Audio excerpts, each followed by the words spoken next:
Hi friends, నేను మీ lucky world. ఈరోజు ఎంతో టేస్టీ పుదీనాకు వంకాయ పచ్చడి ఎలా చేస్తారో చూపించబోతున్నానండి. చాలా అంటే చాలా టేస్టీగా ఉంటుందన్నమాట. ఇప్పటివరకు ట్రై చేయకపోతే ఈ వేలో ట్రై చేయండి, సూపర్ ఉంటుంది. ముందైతే పుదీనా లీవ్స్ని బాగా కడుక్కొని ఆ పుదీనాకు కొన్ని వంకాయ ముక్కలు, టమాటో ముక్కలు, పచ్చిమిరపకాయలు, కొంచెము చిటికెడు మనం ఎంత పులుపు తినగలుగుతామో అంత చింతపండు వేసుకొని, కొంచెం ఆయిల్ వేసుకొని వాటన్నిటిని పొయ్యి మీద అయితే పెట్టి బాగా మగ్గనివ్వాలండి. ఎంత మగ్గనివ్వాలంటే అందులో నుంచి వాటర్ అయితే వస్తుందన్నమాట. ఇలా చూసుకోండి, మధ్య మధ్యలో ఆ వాటర్ అయితే వస్తుంది కదా, ఆ వాటర్ అంతా ఇంకిపోయి టమాటోస్ మొత్తం స్మాష్ అయ్యేంత వరకు బాగా మగ్గనివ్వాలన్నమాట.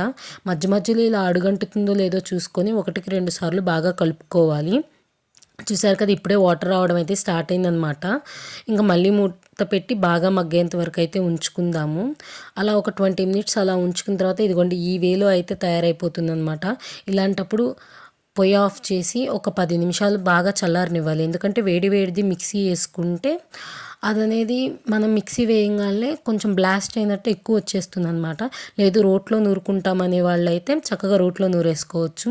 ఇప్పుడు మనం మగ్గబెట్టిన మొత్తంలో ఉప్పు అయితే వేసేసుకొని మిక్సీ అయితే ఇలా కచ్చాబచ్చాగా పట్టుకోవాలండి. మరి ఫైన్ పేస్ట్గా పట్టుకుంటే బాగోదు, ఇలా కచ్చాబచ్చాగా పట్టుకుంటేనే బాగుంటుంది. ఇప్పుడైతే దీనికి పోపు పెట్టేసుకుందాము. ముందుగా బాండీ తీసుకొని ఏ బాండీలో అయితే మనం మగ్గబెట్టుకున్నామో ఆ బాండీలోనే పోపు వేసేసుకుంటున్నానండి నేను. బాండీలో కొంచెం ఆయిల్ వేసి ఆయిల్ హీట్ అయిన తర్వాత తిరగమాత గింజలన్నీ వేసుకోవాలి. కొంచెం పచ్చెనపప్పు ఉంటుంది కదా, పచ్చెనపప్పు అనేది కొంచెం ఎక్కువ వేసుకోండి. ఎక్కువ వేసుకోవడం వల్ల ఏంటంటే మనం పంటి కింద తినేటప్పుడు పంటి కింద నలుగుతూ బాగుంటుంది అనమాట. కొంచెం కరివేపాకు కూడా ఎక్కువే వేసుకోండి. పచ్చళ్ళలో తాలింపప్పుడు కరివేపాకు వేసుకుంటేనే బాగుంటుందండి. ఖచ్చితంగా కరివేపాకు అనేది వేసుకోండి, కరివేపాకు మాత్రం స్కిప్ చేయొద్దు. తర్వాత కచ్చాబచ్చాగా దంచిన వెల్లుల్లి రెబ్బలు అయితే వేసుకోవాలి. లేదు మేము వెల్లుల్లి రెబ్బలు ఇలా వేసుకోము అనుకుంటే మనం మిక్సీ పట్టుకునేటప్పుడే వెల్లుల్లి రెబ్బలు అయితే వేసుకోవచ్చు. ఇంకా దాంతోపాటు కొన్ని ఎండుమిరపకాయలను అయితే తుంచుకొని వేసుకోవాలి. వేసుకున్న తర్వాత కొంచెం లో ఫ్లేమ్లో ఉంచుకొని ఈ పోపు అనేది బాగా వేగనివ్వాలండి. పోపు ఎంత బాగుంటే పచ్చడి టేస్ట్ రెట్టింపు అనేది మారుతుందనమాట. ఈ పోపు అంతా రెడీ అయిపోయింది కదా, ఇప్పుడు ఈ పోపునైతే మన పచ్చళ్ళలో అయితే యాడ్ చేసేసుకుందాము.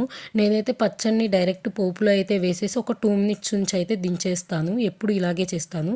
ఎక్కడన్నా కొంచెం పచ్చివాసన ఉంటే పోతుంది అనుకొని ఇంకా పచ్చడి అంతా వేసేసి తాలింపు అయితే రెడీ అయిపోయిందండి.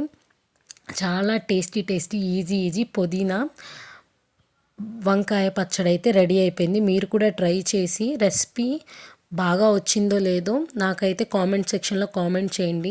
మన ఛానల్ని ఫస్ట్ టైం చూస్తున్న వాళ్ళైతే like, share, comment. Lucky world. Thanks for watching.